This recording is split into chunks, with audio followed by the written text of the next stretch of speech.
দুর্গাপুজোর সবকটা লুকের থেকে আমার কাছে দশমীর লুকটা ভীষণ স্পেশাল। আর প্রতি বছর এই দিনটার জন্য আমি জানি সবাই ওয়েট করে থাকে।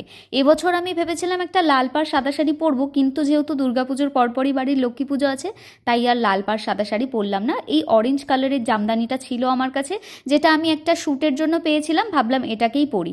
ফার্স্টে এলো করে পরার অনেক চেষ্টা করলাম, কিন্তু বিশ্বাস করো আমি উদ্ধার করতে পারিনি। তাই যেরকমভাবে আমি শাড়ি পরি সেরকমভাবেই শাড়ি পরে একটু জাস্ট সানস্ক্রিনটা অ্যাপ্লাই করে একটা মেরুন কালারের একটা বিন্দি পরেছিলাম, একটু কনসিলার অ্যাপ্লাই করবো, তার আগে ব্লেন্ডারটাকে ভাবলাম বৃষ্টির জলে ভিজিয়ে নিই। যাই হোক, আমি এরকমই কাজবাজ করতে থাকি। আচ্ছা, আমার মতো এরকম তার কাটা কারা কারা আছো অবশ্যই কিন্তু কমেন্ট সেকশনে জানিও। তারপর আমি সুগারের প্যালেট থেকে একটু ব্লাশ অ্যাপ্লাই করলাম, একটু হাইলাইটার অ্যাপ্লাই করে নিলাম। তারপর একটা হালকা রেড কালারের লিপস্টিক আমি এখন অ্যাড করছি। আর জানো তো, আমি প্রতি বছর মাথাতে জুঁই ফুল দিই, আর আমি জুঁই ফুল দিতে ভীষণ পছন্দ করি। শুভকে একবার বলেছিলাম, কিন্তু ও বাড়ি আসার সময় আনতে ভুলে গেছে। আর পড়তে হবে।